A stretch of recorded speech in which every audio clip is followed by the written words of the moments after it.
The courthouse smelled of old wood and broken promises. I stood in the marble hallway, my arms aching from the weight of the carrier where my 3-month-old daughter slept, oblivious to the world that was about to shatter around us. The fluorescent lights buzzed overhead, harsh and unforgiving, casting shadows that made everyone look like ghosts. My reflection in the polished floor showed a woman I barely recognized. Hollow-eyed, thinner than I'd ever been, wearing a clearance rack dress that hung loose on my frame. I'd tried to look presentable, to have some dignity for this moment, but exhaustion had won. It always did these days. The baby stirred, making those small sounds that meant she'd wake soon, hungry and demanding in the way only infants could be. I swayed automatically, a motion that had become as natural as breathing. 3 months of sleepless nights, of doing this alone, of watching my bank account dwindle to almost nothing. 3 months since I'd discovered the truth about Marco, my husband, the man I'd loved with everything I had, the man who'd promised me forever and given me exactly 3 years before discarding me like trash. Room 304, Family Court Division. The numbers swam in my vision as I approached the heavy oak door. Through the small window, I could see him already sitting inside with his lawyer, a man in an expensive suit who probably cost more per hour than I made in a week at the diner. Marco looked good. He always looked good.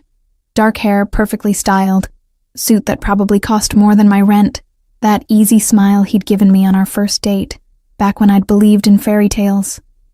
And next to him, draped over him like expensive perfume, was her, Valentina Corso. I'd seen her pictures on social media, had tortured myself scrolling through images of them together at restaurants I could never afford, parties in penthouses I'd never visit. She was everything I wasn't, polished, elegant, with that effortless beauty that came from money and time, and never having to worry about choosing between diapers and groceries. Her red dress probably cost more than my car. Her laugh, even muffled through the door, sounded like champagne bubbles. My hand shook as I reached for the handle. This was it. The end of everything I'd built my life around. The death of every dream I'd had since I was 16, and Marco had walked into the convenience store where I worked, buying cigarettes and giving me a smile that made my heart forget how to beat properly. I pushed open the door. The room fell silent. Marco's laugh died mid-sound, his face going slack in a way I'd never seen before. Valentina's smile froze, her eyes dropping to the carrier in my arms, then back to Marco, confusion flickering across her perfect features. "Sorry I'm late," I said, my voice steadier than I felt. Traffic was bad. That was a lie. I'd been sitting in my car in the parking lot for 20 minutes, trying to gather the courage to walk in here, trying to prepare myself to sign the papers that would legally erase the biggest mistake of my life. The judge, a tired-looking woman in her 50s with gray streaking her dark hair, glanced up from her paperwork, her expression softening when she saw the baby. "Mrs. DeLuca, please take a seat." Mrs. DeLuca, not for much longer. I moved toward the empty chair on the opposite side of the table from Marco and his lawyer, my daughter's carrier bumping against my hip. The baby chose that moment to wake, her face scrunching up in that way that meant she'd start crying soon. I set the carrier down carefully, my fingers fumbling with the straps to pull her out before she could work herself into a full wail. "You brought a baby to divorce proceedings?" Marco's lawyer, Mr. Patterson, I remembered, looked affronted, as if I'd committed some grave breach of etiquette.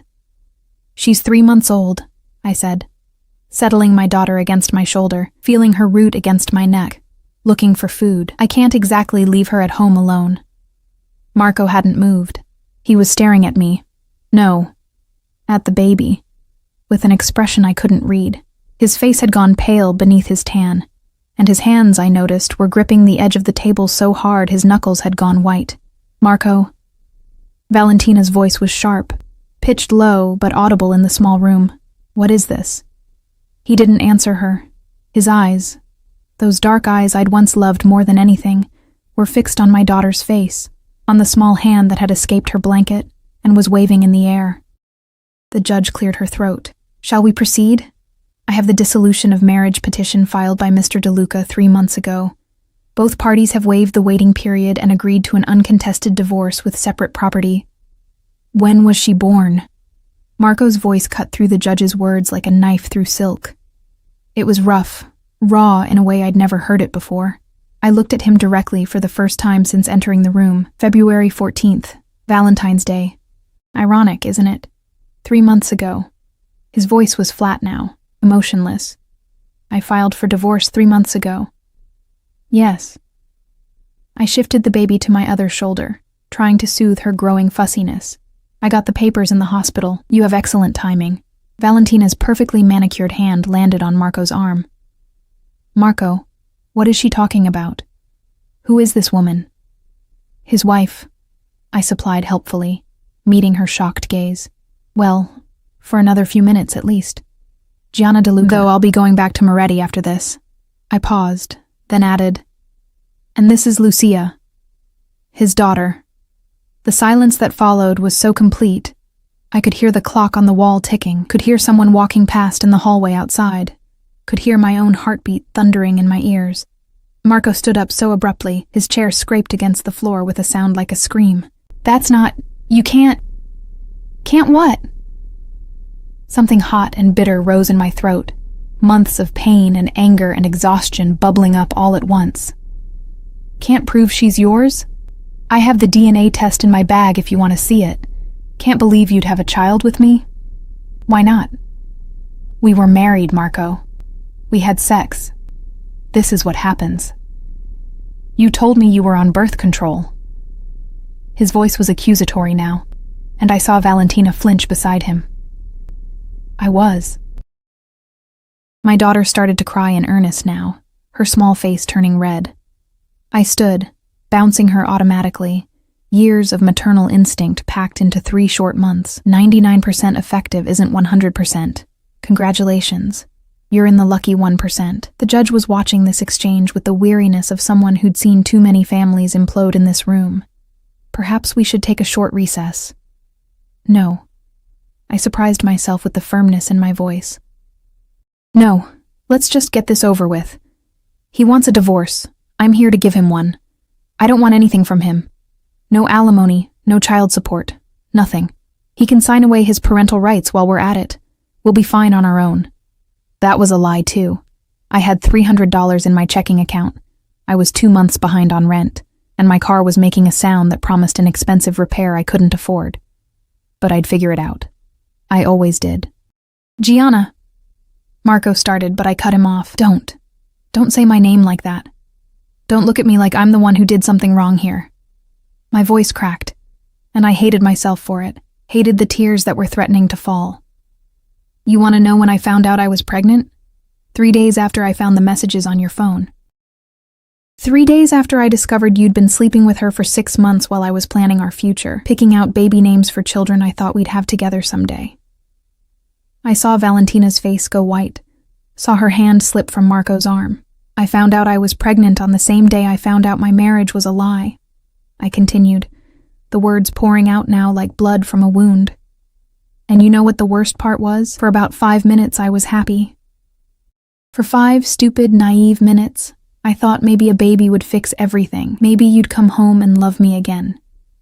The baby was screaming now, her cries echoing off the walls. I couldn't calm her, couldn't calm myself. Everything was falling apart, and I couldn't stop it. But you filed for divorce instead, I finished, my voice barely a whisper beneath my daughter's wails. So here I am. Let's sign the papers and end this. The door to the courtroom burst open. 3 men in black suits entered, moving with a precision that made my skin prickle with warning. They weren't lawyers. Something about the way they carried themselves, the way their eyes swept the room cataloging exits and threats, screamed danger.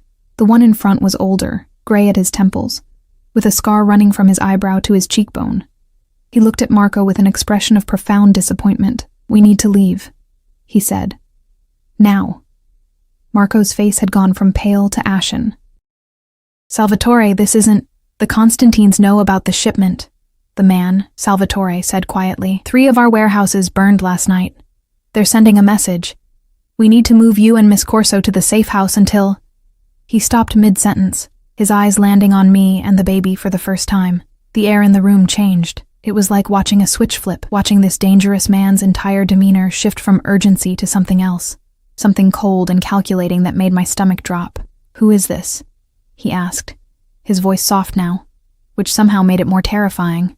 No one, Marco said quickly. My ex-wife. We're just with your child. It wasn't a question.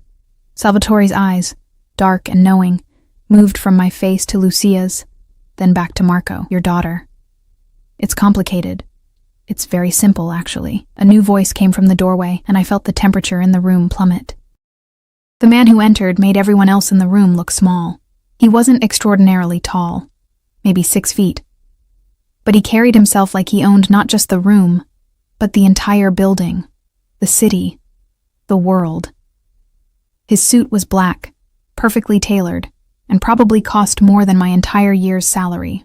Dark hair, sharp features, and eyes that seemed to see straight through me. He looked at the scene before him, Marco and Valentina, me and the baby, the judge frozen behind her desk, and smiled. It wasn't a nice smile. Marco De Luca, he said, his voice carrying an accent I couldn't quite place. Italian, but refined, educated, with an undertone of violence that made my pulse spike. Caught between wives. How very common. Mr. Dante, Marco breathed, and I heard fear in his voice. Real, genuine fear. I can explain. Can you?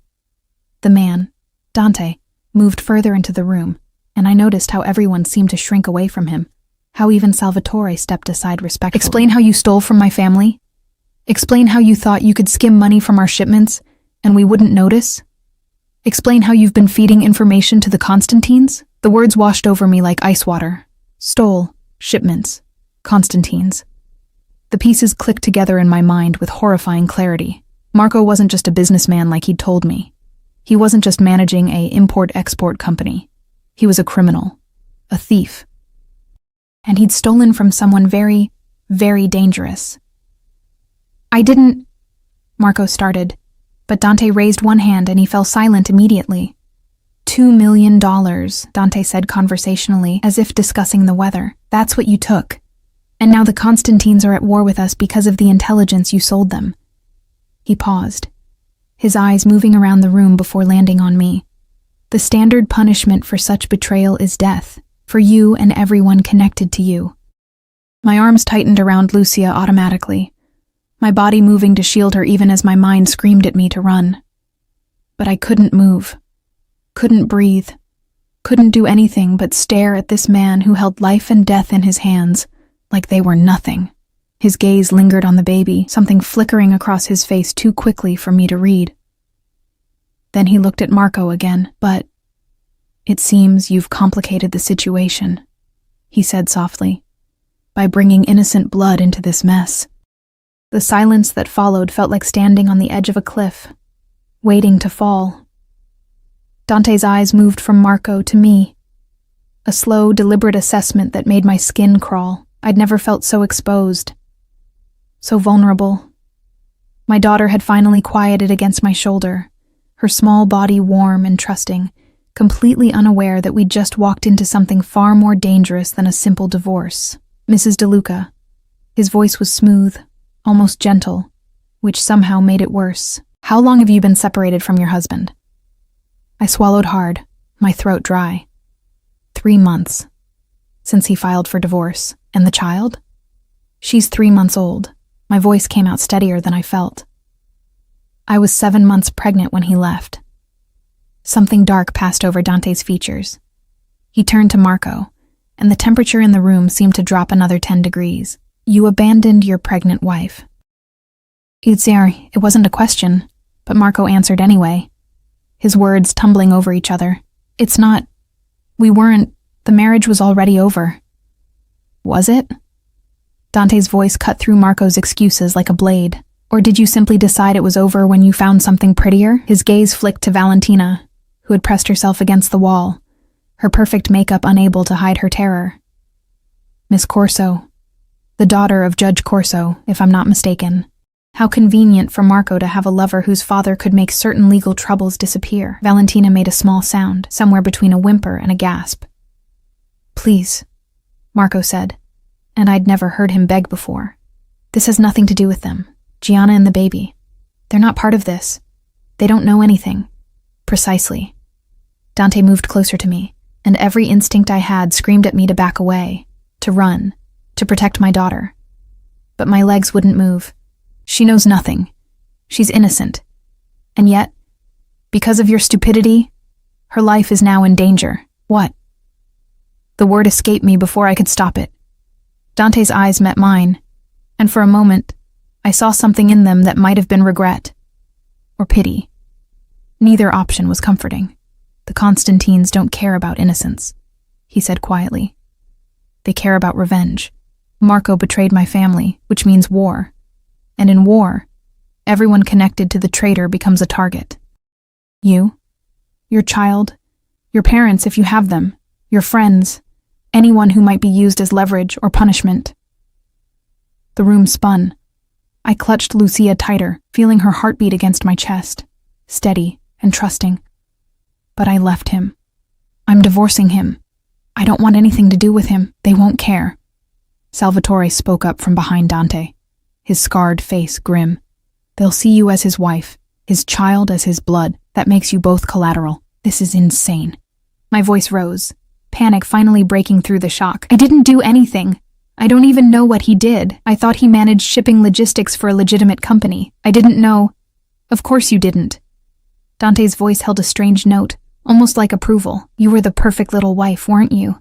Believing his lies, keeping his house, waiting for him to come home while he built his empire on stolen money and betrayal. The words stung because they were true. I had been that naive, that trusting.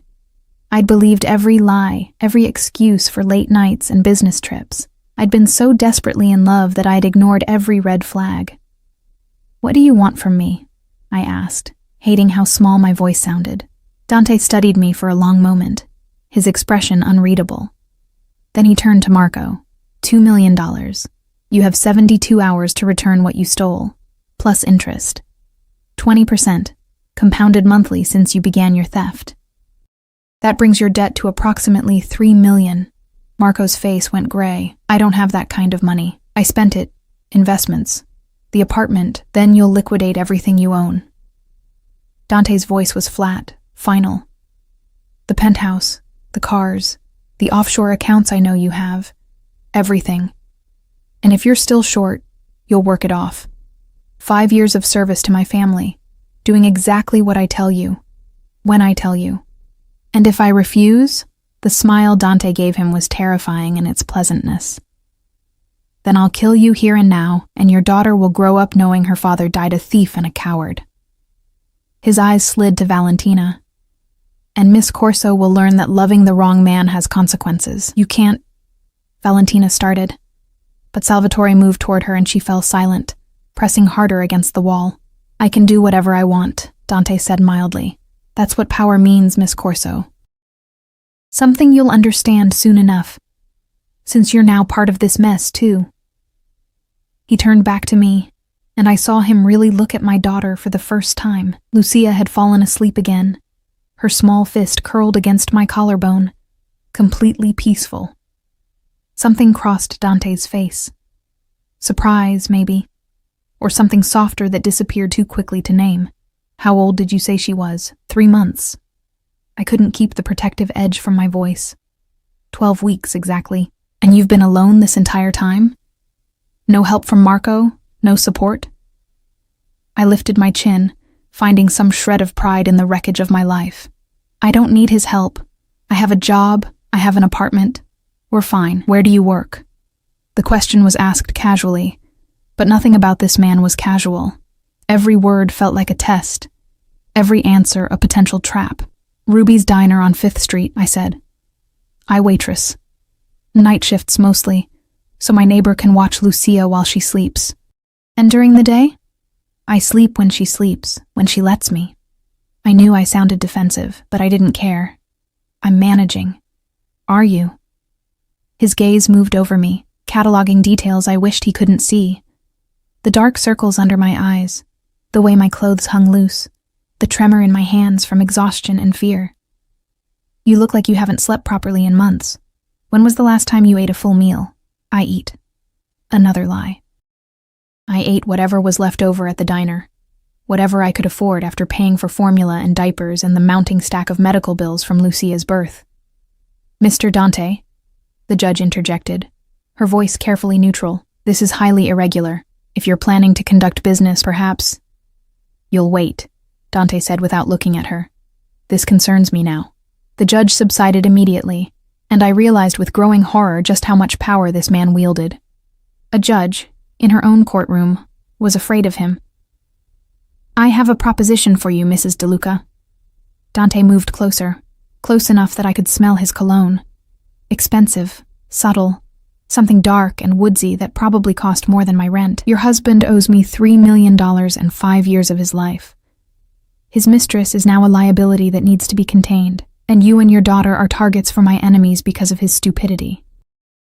I don't see how that's a proposition, I said, my heart hammering. That sounds like a death sentence. It would be if I were a cruel man. His lips curved slightly. But I believe in justice, Mrs. DeLuca, in balance. Marco created this mess, and Marco will pay for it. But you and your child, you're innocent. You deserve protection. Protection from who? From you? From everyone. He gestured to Salvatore. My enemies are now your enemies, whether you like it or not. The Constantines have eyes everywhere. They already know Marco has a wife and child. My sources confirm they've been watching this courthouse, waiting for him to appear. You walked in here publicly with his daughter. They saw you. Ice flooded my veins. You're saying they'll come after us? I'm saying they're probably planning it right now. Dante's voice was matter of fact, as if discussing something mundane. They'll wait until you leave, follow you home, and then they'll take you. Use you as leverage against Marco, against me, and when they're done with you, he let the sentence hang, unfinished. My arms tightened around Lucia until she stirred, making a small sound of protest. What do you want from me? I want to protect you, he said it simply, as if it was obvious. I want to move you somewhere safe, somewhere the Constantines can't reach you. I want to give you resources, money, security, everything you need to raise your daughter without fear. Why? The question burst out of me. Why would you do that? You don't know me. You don't owe me anything. Because you're innocent. His eyes held mine, dark and intense. Because that child is innocent. And because I have a code, Mrs. DeLuca. I punish the guilty and protect the innocent. Always. There's a catch. There had to be. Men like him didn't offer help without expecting something in return. There is. He didn't deny it. You'll live in one of my properties, under my protection. You'll follow the security protocols my people set. You'll accept my help, my money, my guards, and in return, you'll be safe. That's it? I just let you control my life? I prefer the term protect. His voice was dry. But yes, essentially, for as long as the threat exists, and Mrs. DeLuca, I need you to understand, with the Constantines, that threat could be years. They hold grudges the way other people hold memories. I looked at Marco, at the man I'd loved, the man who'd destroyed everything. He wouldn't meet my eyes.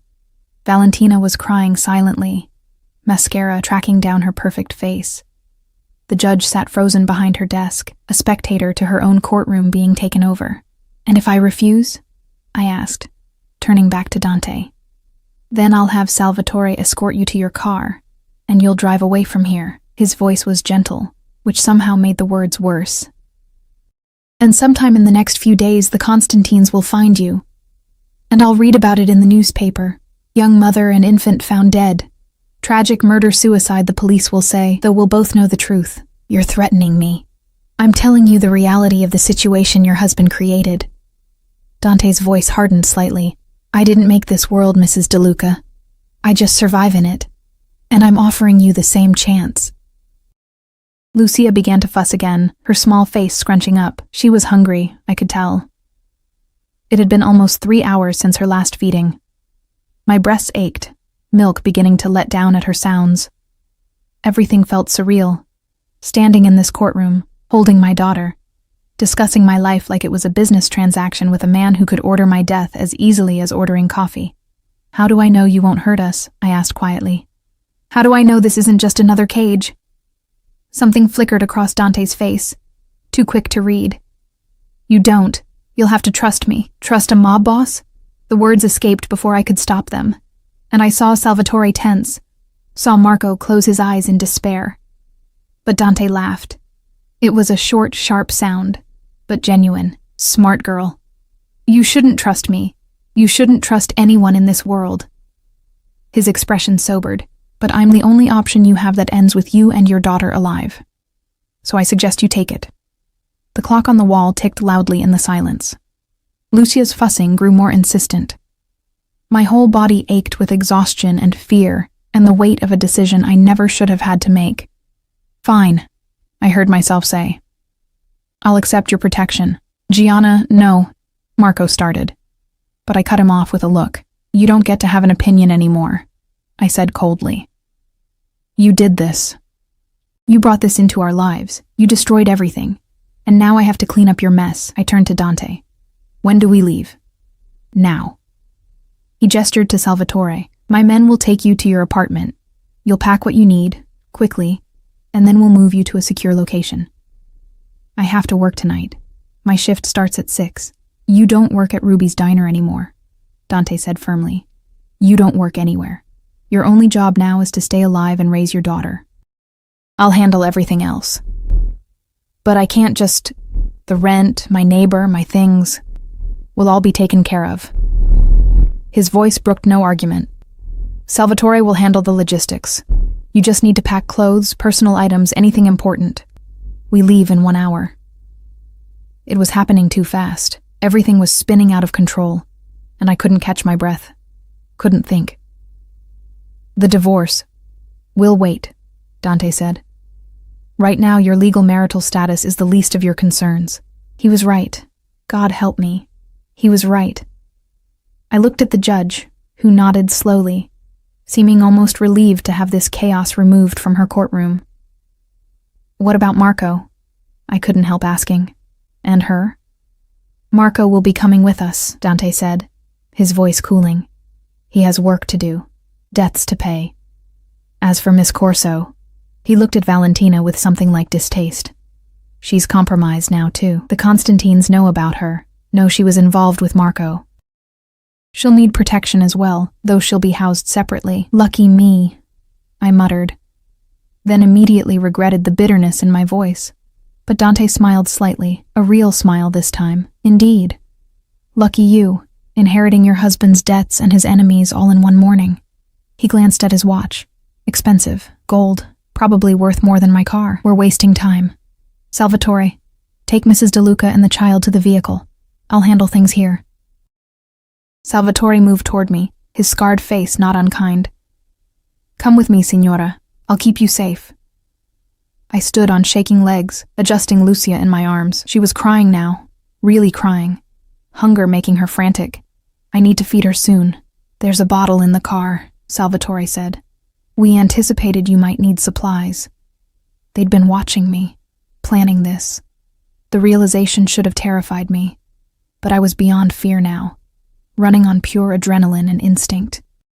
I walked toward the door, past Marco who tried to reach for me. I jerked away from his touch, disgust rising in my throat. Don't. You don't get to touch me ever again. Gianna, I'm sorry. Sorry doesn't fix this. I looked at him one last time, at the man I'd loved. The man who'd fathered my child. The man who'd sold us all out for money and a pretty face. You destroyed us. I hope it was worth it. I walked out of the courtroom without looking back, following Salvatore down the hallway. Behind me, I heard Dante's voice, cold and final. Marco, we need to discuss your payment plan and Miss Corso. You'll come with me. We have much to talk about. The courthouse that had smelled of broken promises when I entered now smelled like the beginning of something else entirely. Something dark and dangerous and utterly inescapable. My old life had ended in that courtroom. And whatever came next, whatever cage I'd just agreed to walk into, there was no going back now. The car was nothing like I expected. I'd pictured something ostentatious, a limousine maybe, or one of those oversized SUVs that screamed money and danger. Instead, Salvatore led me to a black sedan, sleek and elegant, but not flashy. The kind of car that would blend into traffic without drawing attention. The windows were tinted so dark I couldn't see inside, and when he opened the back door for me, I noticed how thick the glass was, bulletproof. The reality of what I'd agreed to hit me like a physical blow. "Please, Signora," Salvatore said gently, gesturing to the interior. "We need to move quickly." I slid into the back seat, the leather soft and expensive beneath me. The car smelled new, with an underlying scent of gun oil that made my stomach clench. A baby seat was already installed on the opposite side, properly secured, with a bottle warmer plugged into the console and a small cooler beside it. They'd thought of everything, planned for this. How long had they been watching me? Salvatore got into the driver's seat as another man, younger, with hard eyes and a gun visible in his shoulder holster, took the passenger seat. Neither spoke as we pulled away from the courthouse. Through the tinted windows, I watched the building recede, taking with it any illusion of normalcy my life might have had left. Lucia was screaming now, her face red and furious with hunger. My milk had let down completely, soaking through my dress, adding humiliation to fear. With shaking hands, I tried to settle her, tried to figure out the bottle warmer while she thrashed in my arms. "Here, let me." The man in the passenger seat, he couldn't have been more than 25, turned around and took the bottle from me with surprising gentleness. "My sister has twins. I know the drill." He tested the temperature on his wrist, then handed it back. "Should be good now." "Thank you," I whispered, guiding the nipple to Lucia's mouth. She latched on desperately, her cries cutting off as she drank. The silence felt enormous. "I'm Nico," the young man said. "I'll be part of your security detail. That's Salvatore, obviously. You'll meet the others at the house." "How many others?" "4 more, rotating shifts. 2 on duty at all times, 1 on perimeter, 1 close protection." He said it matter-of-factly, as if having 6 armed guards was normal. "Mr. Dante takes protection seriously." I noticed. I looked down at my daughter, at her small face finally peaceful as she ate. "Where are we going?" "Your apartment first," Salvatore said from the front, his eyes meeting mine in the rearview mirror. "You have 15 minutes to pack. Take only what's essential. Clothes, documents, medications, personal items. We'll provide everything else. My neighbor, Mrs. Chen. She watches Lucia sometimes. I need to tell her." "We'll handle it," Nico interrupted gently. "You can't contact anyone directly. Not until we know it's safe." The isolation of it struck me then. I'd be cut off from everything, everyone I knew. Not that there were many people. I'd lost most of my friends when Marco left. Too embarrassed to explain, too exhausted to maintain relationships. But Mrs. Chen, the kind widow who'd brought me soup after Lucia was born, who'd stayed up with me on the bad nights when I thought I couldn't do this alone, she deserved better than just disappearing. "She'll worry," I said quietly. "We'll tell her you had to leave town for a family emergency," Salvatore said. "She'll understand." Another lie. My life was becoming a series of lies, stacked on top of each other until I couldn't remember what truth looked like anymore. The drive to my apartment took 20 minutes through midday traffic. I lived in a rundown building in a neighborhood that was trying to be up and coming, but mostly just looked tired. Salvatore parked in front, and I saw him scan the street carefully before nodding to Nico. "I'll take her up," Nico said. "You stay with the car." My apartment was on the 3rd floor, no elevator. I'd climbed these stairs hundreds of times, usually with groceries or laundry, or Lucia's carrier weighing down my arms. Now I climbed them with Nico behind me, his hand resting casually near his gun, his eyes constantly moving. The door to 3B looked more shabby than usual, the paint peeling, the numbers slightly crooked. Inside, my apartment was exactly as I'd left it that morning. A disaster. Dishes in the sink, laundry draped over the couch, toys scattered across the floor, the bassinet in the corner where Lucia slept, the changing table I'd bought at a thrift store, the single photograph on the wall of me and Marco on our wedding day, both of us smiling like we had forever. 15 minutes, Nico reminded me gently. "I'll get you a suitcase." He found my battered luggage in the closet while I stood in the middle of my tiny apartment, Lucia drowsy and milk-drunk in my arms, trying to figure out how to pack a life in 15 minutes. Documents first. I grabbed Lucia's birth certificate, my own documents, my passport that I'd never used because Marco had always been too busy for the honeymoon he'd promised. Medical records. The envelope with the DNA test I'd paid for. Proof that Marco couldn't deny his daughter. My small jewelry box. Nothing valuable. but my grandmother's ring was in there. The only thing I had left of her. Clothes next. I threw things into the suitcase without folding, without thinking. Jeans, shirts, underwear, nursing bras, Lucia's tiny outfits, so small they barely seemed real. Diapers, wipes, the stuffed rabbit Mrs. Chen had given her. "Signora, we need to go," Nico said, after what felt like seconds but must have been close to 15 minutes. "Wait." I grabbed the photo off the wall, then hesitated.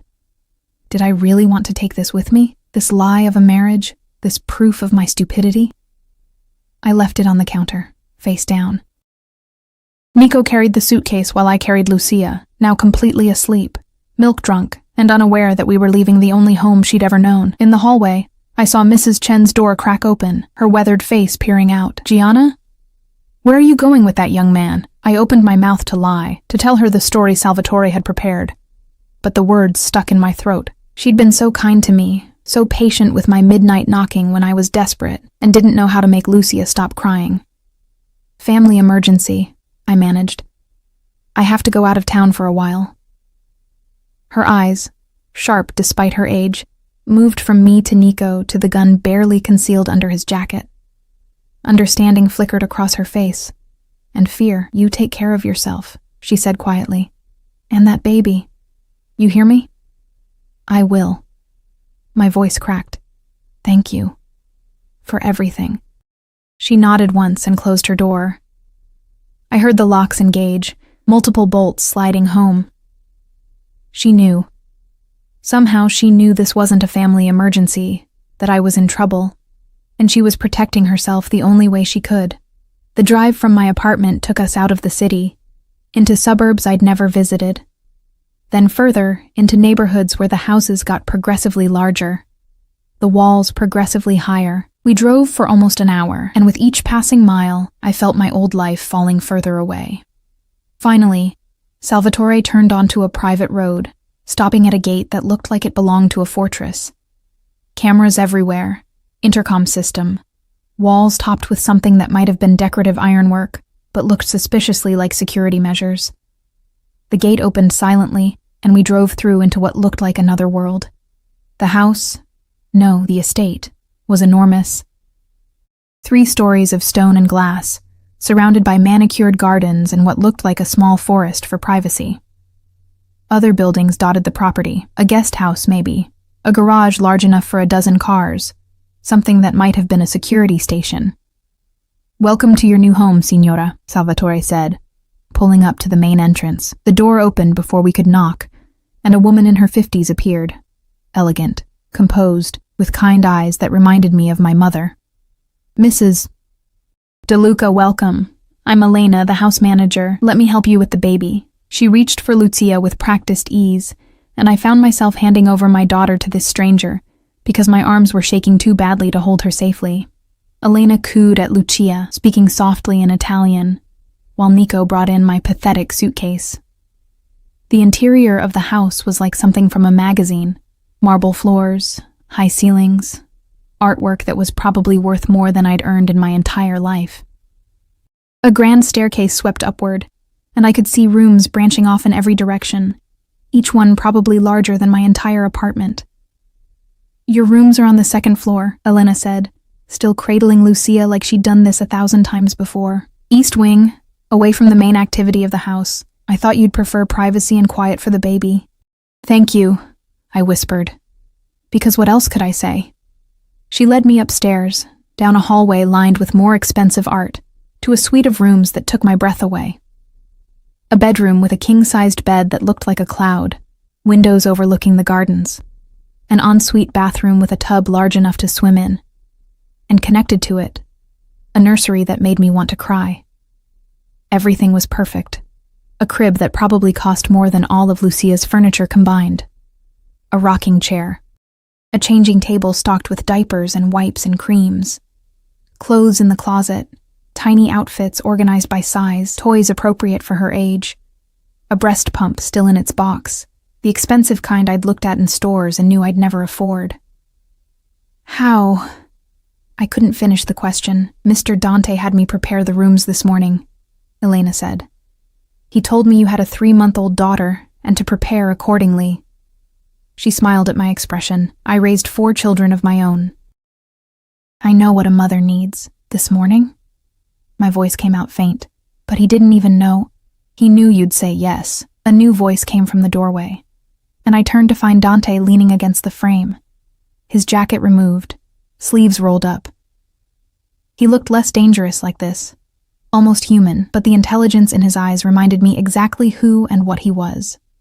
Because the alternative was death. And you love your daughter too much to choose that. That's not giving me a choice, I said, hating how my voice shook. No, he agreed, it's not. But I've found that honesty, even cruel honesty, is better than pretty lies. He moved into the nursery, his eyes on Lucia sleeping in Elena's arms. She's beautiful.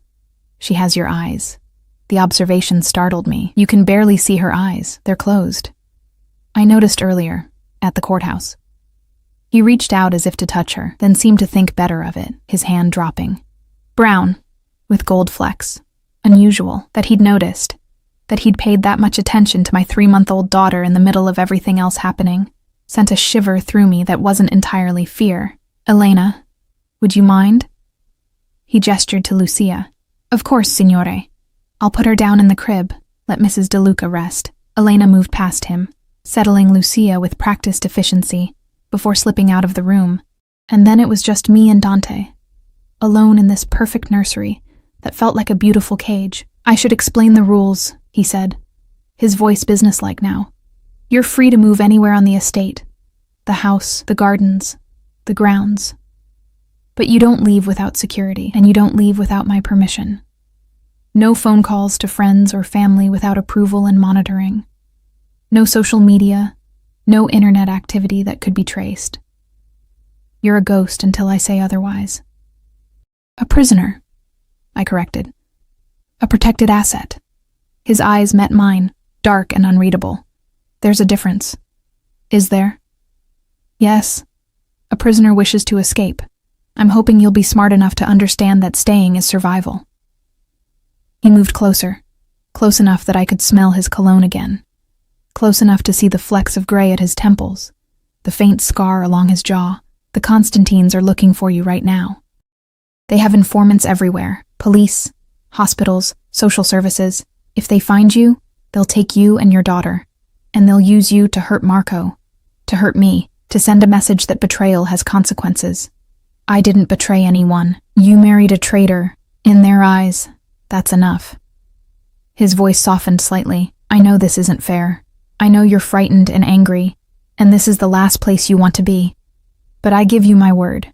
While you're under my protection, no harm will come to you or your daughter. Can you say the same about anywhere else? I couldn't. He was right. And we both knew it. I looked at Lucia, sleeping peacefully in her expensive crib.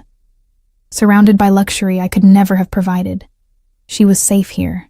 Fed, warm, protected. What kind of mother would I be to refuse that because of pride? What do you want from me? I asked quietly. Really, men like you don't do things out of kindness. He smiled. A sharp, knowing expression. Smart girl. You're right. I want something. He paused as if considering his words. I want you to be visible. What? Marco betrayed me, embarrassed me, made me look weak. His voice hardened. My enemies are circling, thinking this is their chance to strike. I need to show them that I'm still strong, still in control, still someone to be feared. He gestured around the nursery. And what shows more strength than protecting the innocent? Than taking in the abandoned wife and child, giving them everything, while punishing the man who wronged them. Understanding dawned, cold and clear. You want to use us, for appearances. I want to show the world that I value loyalty and honor above all else. He met my eyes steadily. Yes, there's a benefit to me. But there's also a benefit to you. Safety, security, everything your daughter needs. We both get something out of this arrangement. And if I refuse to be part of your display, you won't. He said it with absolute certainty. Because you're smart enough to understand that your pride is worth less than your daughter's life. He was right. Again. God, I hated that he was right. How long? I asked. How long do we stay here living like this? Until the threat is eliminated. He checked his watch again, that same expensive gesture. Marco has $3 million to repay and 5 years of service to complete. The Constantines need to be handled. Negotiations or elimination, depending on how reasonable they're willing to be. These things take time, years, I said flatly. You're talking about years, possibly. He didn't sugarcoat it. Or it could be resolved in months.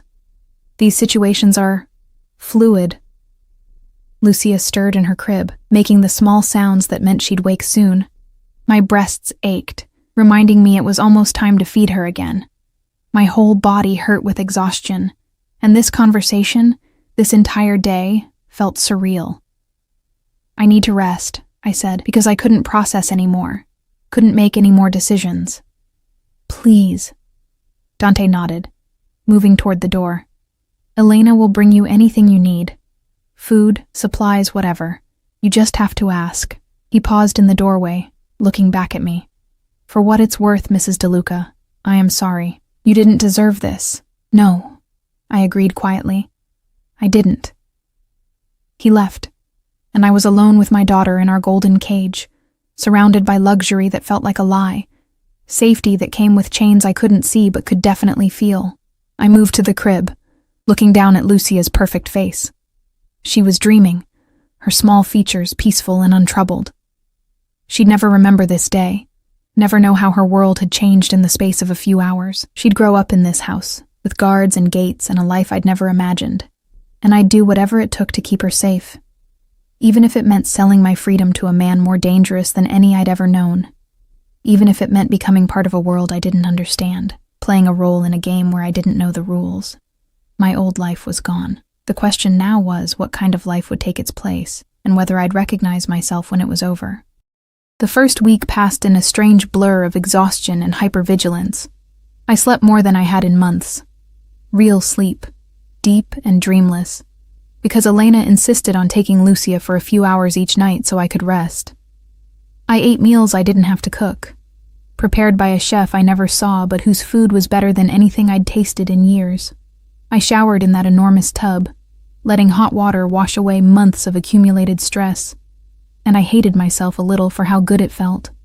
The estate became familiar in pieces. The gardens where I could walk with Lucia in a stroller that probably cost more than my car, always with Nico or one of the other guards trailing at a respectful distance. The library with floor-to-ceiling bookshelves and a reading nook that overlooked the grounds. The nursery where Lucia was starting to smile. Real smiles now, not just gas. And I'd sit in the rocking chair for hours, watching her discover her hands, her voice, the world around her. I rarely saw Dante. He was gone most days, returning late if at all. Sometimes I'd hear his voice from downstairs, speaking rapid Italian on the phone, and I'd catch words I'd learned from Marco's family. Business, shipment, problem. Once, at 2 a.m. when I was feeding Lucia, I saw him in the gardens below my window, pacing like a caged animal, phone pressed to his ear, his face hard in the moonlight. He frightened me and fascinated me in equal measure, and I didn't know what to do with either feeling. It was Elena who told me about the dinner, 10 days after my arrival. Mr. Dante is hosting associates tomorrow evening, she said, organizing Lucia's clothes while I fed my daughter. Important men from other families, some business partners. He'd like you to attend. My hands tightened on Lucia. Why? Elena's expression was kind but knowing. Because you're part of the message he's sending, Kara. The wronged wife, the innocent child, both under his protection. It shows his power, his honor. His trophy, I said bitterly. Perhaps. She folded a tiny dress with practiced efficiency, but better to be a protected trophy than a forgotten casualty. In this world, appearance is everything. I don't have anything to wear to something like that. Already handled. She gestured to my closet. New clothes arrived this morning. Pick whatever you like. After she left, I put Lucia down for her nap and investigated the closet. It had been stocked since I arrived with practical clothes. Jeans, comfortable shirts, things suitable for a new mother. But now there were additions, dresses, elegant and expensive, in styles that would fit my post-pregnancy body without making me feel self-conscious. shoes in my exact size, even jewelry, subtle but clearly real. I pulled out a midnight blue dress, holding it against myself in the mirror. The woman looking back was a stranger, better rested, better fed, wearing clothes that actually fit. But her eyes were still haunted, still lost. Who was I becoming in this place? The next evening, Elena came to help me get ready while Nico's sister, a sweet girl named Gabriella, watched Lucia. Elena styled my hair, applied makeup with a practiced hand, and when I finally looked in the mirror, I barely recognized myself. "Beautiful," Elena pronounced. "Mr. Dante will be pleased." "I don't care about pleasing him," I said.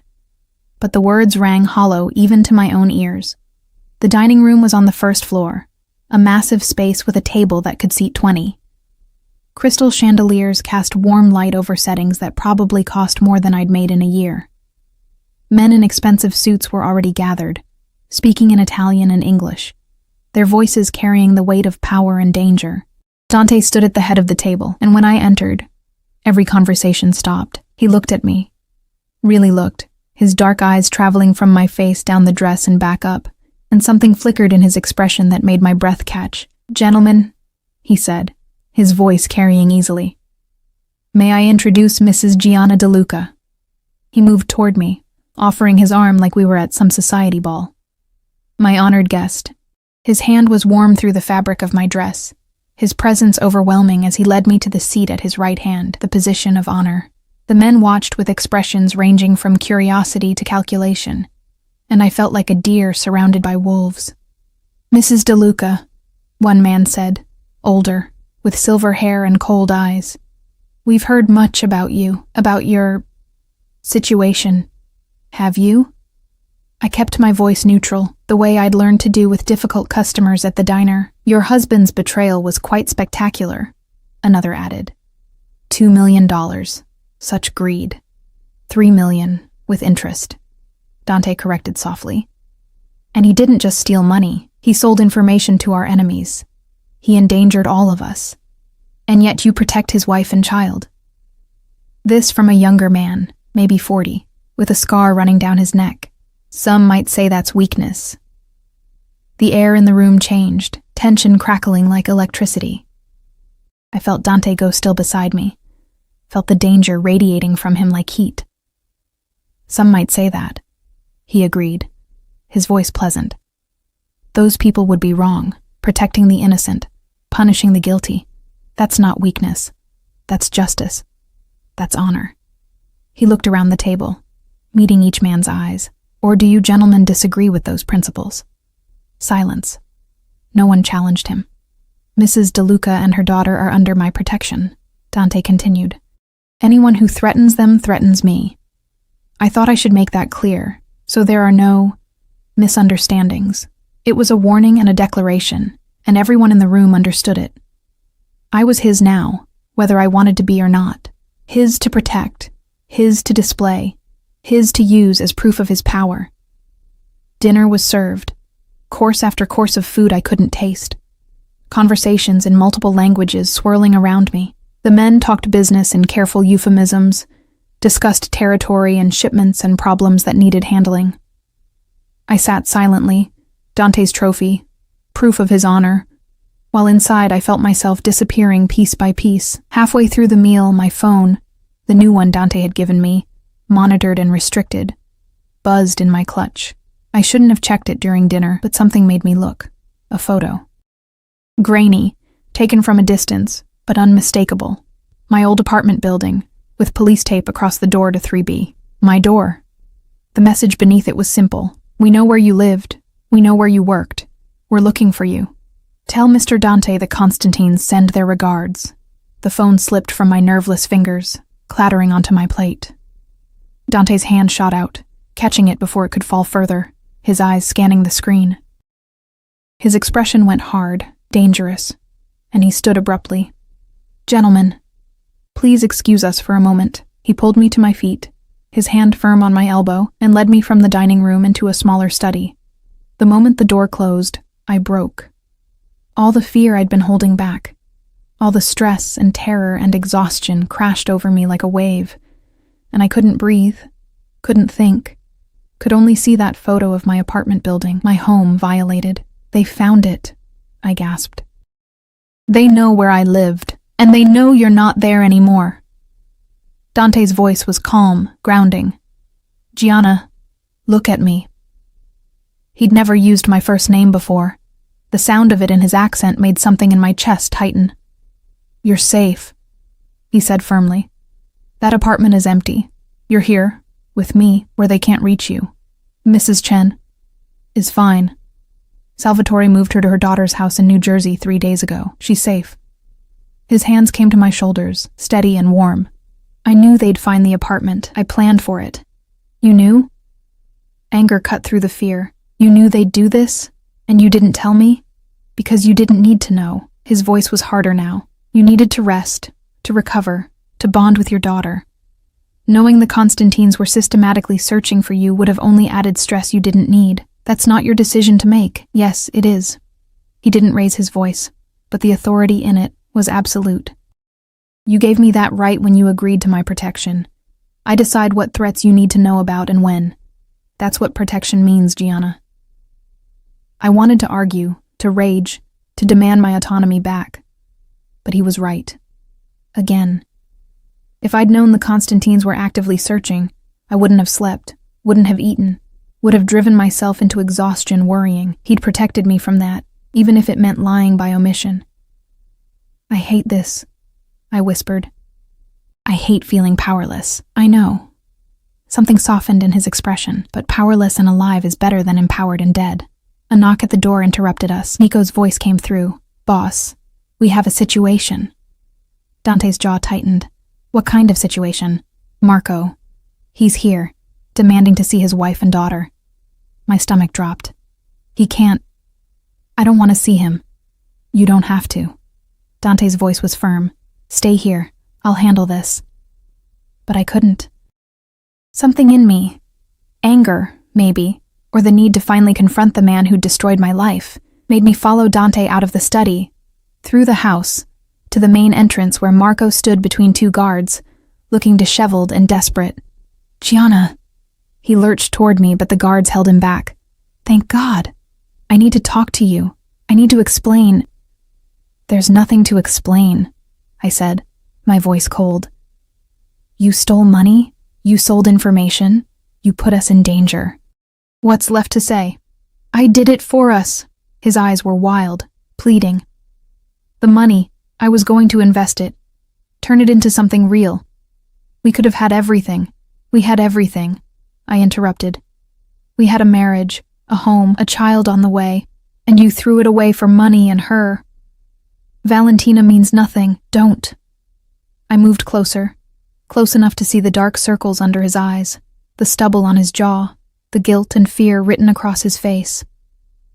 Don't lie to me anymore. I'm done with your lies. Is this where you want to be? He gestured wildly at the mansion, at Dante standing behind me like a dark angel. With him? A criminal? A killer? You made me a criminal's wife the day you stole from his family. I shot back. At least he's honest about what he is. You pretended to be something you weren't for 3 years. I love you. You don't know what love is. My voice cracked. All the pain of the past months rising up. Love doesn't abandon. Love doesn't betray. Love doesn't serve divorce papers to a pregnant woman in a hospital bed. Marco flinched like I'd struck him. I was scared. I didn't know what to do. So you ran. I felt Dante's presence behind me, solid and steady. You ran to her, you ran from your responsibilities, and now you're running here, trying to what? Get us back? Ease your guilt? I want to see my daughter. No. The word came out flat, final. You signed away that right when you chose Valentina over us. She's my blood. She's an innocent child who doesn't need a coward for a father. I turned to Dante. Get him out of here, please. Dante nodded to the guards, who began dragging Marco backward. He fought, shouting my name, shouting promises and pleas and apologies that meant nothing. The doors closed on his voice, on his face, on the last remnants of the life we'd had together. I stood in the foyer, trembling, as silence fell. You did well, Dante said quietly. I feel sick. And I did. nauseous and shaky and overwhelmed. His hand touched my back, gentle despite his reputation for violence. "Come, let me show you something." He led me through the house, upstairs I hadn't explored, to the top floor where a door opened onto a rooftop terrace. The city sprawled in the distance, lights twinkling like stars. But up here the air was clean and cool, and I could breathe again. "I come here when things get complicated," Dante said, leaning against the railing. "When I need perspective." I joined him, looking out at the view. "Does it help?" "Sometimes." He was quiet for a moment. "You were strong tonight. With Marco, with my associates. Stronger than most people in your situation. I don't feel strong. I feel like I'm barely holding on. That's what strength is." He turned to face me, and in the moonlight his features looked softer, almost vulnerable. "Holding on when everything tells you to break. You're doing that. You're surviving." Because I don't have a choice. There's always a choice." His voice was serious. "You could have walked away that day in the courthouse. Could have taken your chances, hoped the Constantines wouldn't find you, but you chose survival, chose your daughter over your pride. And now I'm your prisoner. Now you're under my protection," he corrected gently. "There's a difference." "Is there?" I echoed my words from days ago. "Because it still feels like a cage." He moved closer, close enough that I could feel the warmth of him in the cool night air. "Then let me make it a more comfortable cage. Tell me what you need, Gianna. What would make this bearable?" The question surprised me. "Why do you care?" "Because you're my responsibility now." His eyes held mine, dark and intense. "And I take my responsibilities seriously." Something in his voice, in the way he looked at me, made my heart beat faster. It wasn't fear, or not just fear. It was something more complicated, something dangerous in its own way. "I need to know my daughter is safe," I said. "I need to know this isn't forever. And I paused, unsure if I should voice it. "What?" He was so close now I could see the gold flecks in his dark eyes, could count the individual strands of gray at his temples. "I need to know you won't hurt us," I whispered. "That this protection is real, not just another game." His hand came up to my face, his thumb brushing my cheek in a gesture that felt too intimate, too dangerous. "I've done many terrible things in my life, Gianna. Hurt many people who deserved it and some who didn't. But I swear to you, on my honor, on my name, on everything I hold sacred, I will never harm you or your daughter. You are mine to protect, and I keep what's mine safe." The possessiveness in those words should have frightened me. Instead, they settled something deep in my chest, some fear I'd been carrying since the courthouse. "Okay," I breathed. "I believe you." His smile was slight, barely there, but real. "Good. Now come inside. It's getting cold, and you need rest. Tomorrow is another day in our arrangement." As we walked back inside, his hand at the small of my back, proprietary and protective, I realized something that should have terrified me but didn't. I was starting to feel safe here, starting to trust this dangerous man who held my life in his hands. And that was more dangerous than any threat the Constantines could offer. 3 months into my life at the estate, everything changed on a Tuesday morning. I was in the nursery with Lucia, 6 months old now, sitting up on her own, babbling and laughing at everything. When Elena knocked softly on the doorframe, her face was grave, and my stomach immediately dropped. "What's wrong?" I stood, automatically reaching for Lucia, as if I could shield her from whatever news was coming. "Mr. Dante needs to see you in his office. Now." She moved forward, her hands gentle. "I'll watch the bambina. Go." Dante's office was on the first floor, in the west wing I rarely visited. The door was open, and inside I found him standing behind a massive desk, phone to his ear, speaking rapid Italian. His face was harder than I'd ever seen it, and when his eyes met mine, something in them made my blood run cold. He ended the call abruptly, closed the door. I did, my hands shaking. "What happened?" "The Constantines made their move." His voice was flat, emotionless, which somehow made it worse. "They hit 3 of our warehouses last night, killed 2 of my men, and sent a message. They want you and Lucia in exchange for peace." The world tilted. "What?" "They know you're here. They've known for weeks, apparently. They were just waiting for the right moment." He came around the desk, his movements controlled but dangerous. "They're offering a trade, You and the child for a ceasefire and a return to the old territory agreements. You can't. My voice cracked. You said we were safe here, you promised. And you are. He grabbed my shoulders, forcing me to look at him. I'm not giving you to them, Gianna. Do you understand me? I would burn this entire city to the ground before I let them touch you or Lucia. The ferocity in his voice, in his eyes, should have frightened me. Instead, it made something warm and dangerous bloom in my chest. Then what do? I whispered. We end this. His hands tightened on my shoulders. Tonight, I'm meeting with Constantine himself, along with the heads of the other families. We're going to settle this once and for all. A meeting? That sounds like a trap. It is. His smile was sharp, predatory. But it's one I'm prepared for. I've spent 3 months planning for this moment, building alliances, gathering intelligence. The Constantines think they're strong, think they can demand whatever they want. They're wrong. He moved to a cabinet, pulling out a file folder thick with documents. Marco's been useful, actually, singing like a canary about every Constantine operation he knows about. Every dirty deal, every illegal shipment, every judge and cop on their payroll. I've been feeding this information to the FBI for weeks. When I walk into that meeting tonight, I'll have leverage they can't ignore, and if that doesn't work, his expression went cold. Then we go to war. And I will win, Gianna. I always win. I believed him. God help me, I believed him completely. I want you and Lucia moved to the safe room until this is over, he continued. It's reinforced, fully stocked with its own security system. Salvatore and Nico will be with you. If anything goes wrong, don't. I couldn't hear him plan for his own death. Don't talk like that. I have to. His hand came up to my face, cupping my cheek with surprising gentleness. Because if something happens to me, you need to know what to do. There's money in an account under your name. Enough to disappear, to start over somewhere safe. Salvatore has the details. He'll get you out of the country if necessary. Dante. His name came out broken, and I realized with shocking clarity that I didn't want him to leave, didn't want him to walk into danger, didn't want to lose this man who'd become something I couldn't quite define over the past 3 months. I'll come back, he said softly. I promise you, Gianna. I'll come back. Then he kissed me. It wasn't gentle or tentative.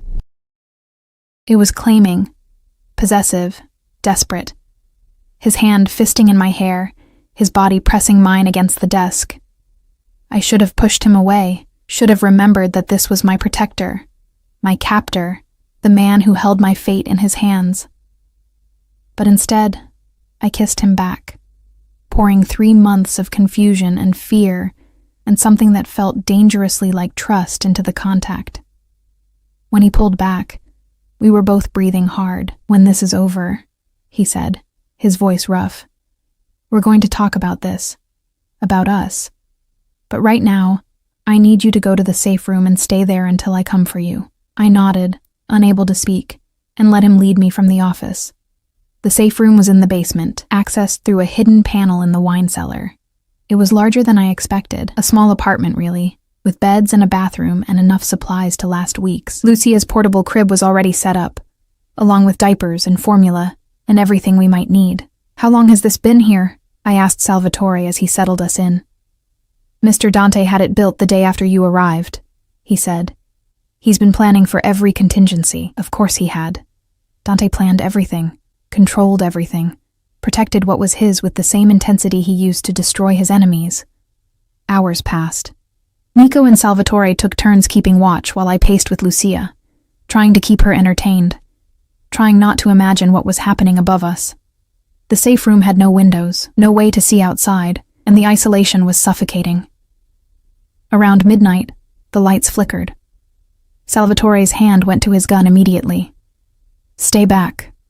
What's happening? I clutched Lucia tighter. I don't know. Could be nothing. The lights went out completely, plunging us into darkness. Emergency lighting kicked in a second later, dim and red. The sound of gunfire came from above us, muffled but unmistakable. Shouting, breaking glass. The unmistakable sounds of violence. They found us, Nico breathed. The Constantines found the estate. Salvatore was already moving, checking weapons, speaking urgently into his radio. All units report. I repeat, all units report. Static answered him. Shit. They've jammed our communications. More gunfire. Closer now. The sound of the wine cellar door being blown off its hinges. Get in the back room, Salvatore ordered, pushing me toward a smaller door I hadn't noticed. Lock it from the inside. Don't open it for anyone except Mr. Dante or me. What about you? We'll hold them off as long as we can. Nico's young face was grim but determined. Now go! I ran, Lucia screaming in my arms, and slammed the door behind us. My fingers fumbled with the lock, a heavy deadbolt that slid home with a solid thunk. The room was tiny, barely larger than a closet, with a single cot and nothing else. Outside I heard the sounds of fighting. Gunshots, so many gunshots, and shouting in Italian and English. Salvatore's voice commanding and fierce. Nico's younger one, defiant. Then other voices I didn't recognize, and the terrible sounds of hand-to-hand combat, then silence. Horrible, complete silence. Lucia was hysterical now, her screams echoing in the tiny space. I tried to soothe her, tried to stay quiet, but she was 6 months old and terrified, and nothing I did could calm her. The door handle rattled. Mrs. DeLuca. A voice I didn't recognize, smooth and cold. We know you're in there. Open the door and we won't hurt the baby. I pressed myself against the far wall, my hand over Lucia's mouth to muffle her cries. She fought me, her small face red and furious, and I hated myself for it, but I couldn't let them hear her, couldn't let them know exactly where we were. We can blow the door, the voice continued, but that would be messy, dangerous for the child. You don't want that, do you? A second voice, older. Forget this. We don't have time. Dante's men are regrouping. We're not leaving without them. Constantine wants them both. The sound of something being placed against the door. The beep of a timer. They were going to blow it open. I looked around desperately for another exit, for anything that could save us, but there was nothing. Just walls and a cot, and the certainty that in seconds, men with guns would break through and take us or kill us or worse. Lucia screamed against my palm, and I whispered apologies into her hair, promised her I was sorry, so sorry, for everything, for marrying Marco, for being naive, for bringing her into this world of violence and danger. The explosion never came. Instead, the sound of gunfire erupted again, different this time. Closer, more controlled, and then a voice I recognized, rough with fury. Where are they? Dante. Safe room back section, Salvatore's voice answered, strained with pain. Boss, we tried to hold them. You did well. Nico? Alive. Barely. The door rattled again, but different this time. Gianna, it's me. Open the door. I stumbled forward, my legs shaking so badly I almost fell, and fumbled with the lock. The door swung open, and there was Dante. Blood splattered across his face and shirt, his eyes wild until they landed on me and Lucia. Are you hurt? He grabbed me, his hands running over my arms, my face checking for injuries. Did they touch you? No, we're okay. I couldn't stop shaking. Salvatore, Nico, we'll live. His jaw was tight. The Constantines won't. Come on, we need to move. Now. He led us out of the safe room, stepping over bodies I tried not to look at. The wine cellar was destroyed, the beautiful bottles shattered and leaking red across the floor like blood. More bodies in the hallway. The house above was chaos, smoke and broken furniture and the sounds of his men securing the perimeter. Dante took us to his bedroom, a space I'd never seen before, masculine and austere, and locked the door behind us.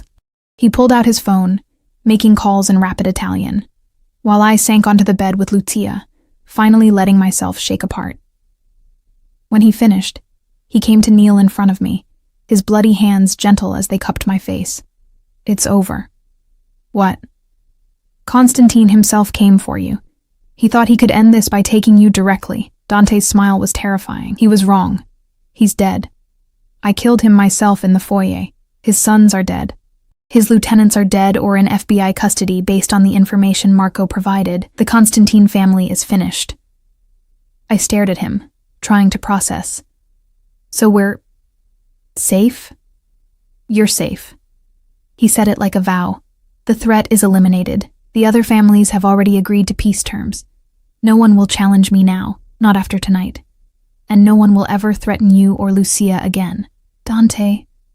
I didn't know what to say, how to express the tangle of emotions in my chest. He kissed me again, softer this time, but no less intense. I know. We'll talk later. Right now, you need rest, both of you. He stood, moving toward the door.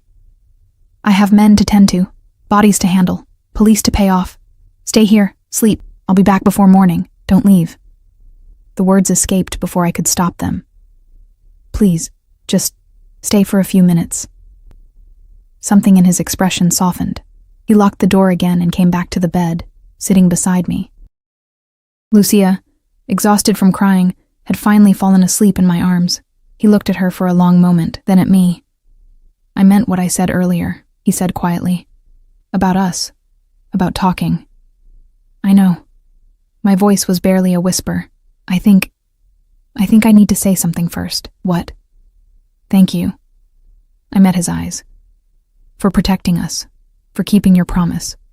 For everything. His hand came up to brush a strand of hair from my face. You don't need to thank me for doing what I should have done from the beginning. What do you mean? I mean that somewhere in the past 3 months, you stopped being an obligation and became something else.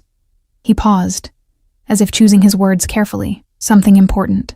Something I would kill for. Something I would die for. My heart stuttered. Dante.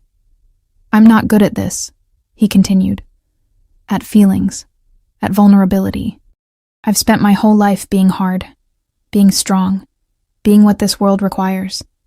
But you and Lucia, you've changed something in me. Made me want things I never wanted before. Like what? Like a family. The words were simple but carried enormous weight. Like a life that isn't just violence and power. Like someone to come home to who doesn't fear me but trusts me. I do trust you. And I realized as I said it that it was true. Somewhere along the way, in this gilded cage, with this dangerous man, I'd found something I'd lost with Marco. The ability to trust, to believe, to hope. I shouldn't, but I do. He kissed me again. And this time it felt like a promise. When he pulled back, his eyes were serious. I want you to stay. Not as a prisoner, not as someone under protection, but because you choose to. I want to give you and Lucia the life you deserve. Safety, comfort, a future. But I need you to choose it. Choose me. Dante, I'm still married. To a man who betrayed you, who's currently working off his debt in one of my warehouses. His voice was firm. A man who will sign whatever divorce papers I put in front of him because he values his life more than his pride. That marriage is over, Gianna. It's been over since the moment he filed those papers. He was right. That marriage had died long before I ever walked into that courthouse. But starting something new, with this man, in this world. It was terrifying and exhilarating and completely insane. I'm scared, I admitted. Good. His hand found mine, lacing our fingers together. Fear means you're smart enough to understand what this world is. But bravery means choosing to live in it anyway, on your terms. So I'm asking you, what are your terms? I looked at Lucia sleeping peacefully in my arms, then at Dante with his bloody clothes and his intense eyes and his promise of protection and something more. I thought about my old life, the tiny apartment, the endless exhaustion, the loneliness that had consumed me. And I thought about the past 3 months, the safety, the rest, the way this dangerous man had become someone I looked forward to seeing, someone who made me feel seen and valued and protected. My terms, I said slowly, are that this is a partnership, not you controlling me, not me being your trophy or your obligation. We're partners, equals. His eyebrow rose. Equals? In my world? In our world, I corrected. If I'm staying, if I'm choosing this, then it has to be ours. Both of us, building something together. For a long moment, he just looked at me. Then he smiled, a real smile, warm and genuine and almost boyish. Partners, I can work with that. And Lucia comes first, always. Whatever we are, whatever we become, she's the priority. Agreed. His hand came up to touch her sleeping face, so gentle it made my throat tight. She deserves the world. We'll give it to her. And I need time, I continued. Time to figure out who I am now, what I want, what this all means. I'm not ready to jump into something new when I'm barely out of something old. Take all the time you need. His voice was serious. I'm not going anywhere, and neither are you, if I have anything to say about it. The possessiveness should have bothered me. Instead, it felt like coming home. 6 months later, I stood in a courthouse again. Different one this time. Different circumstances entirely.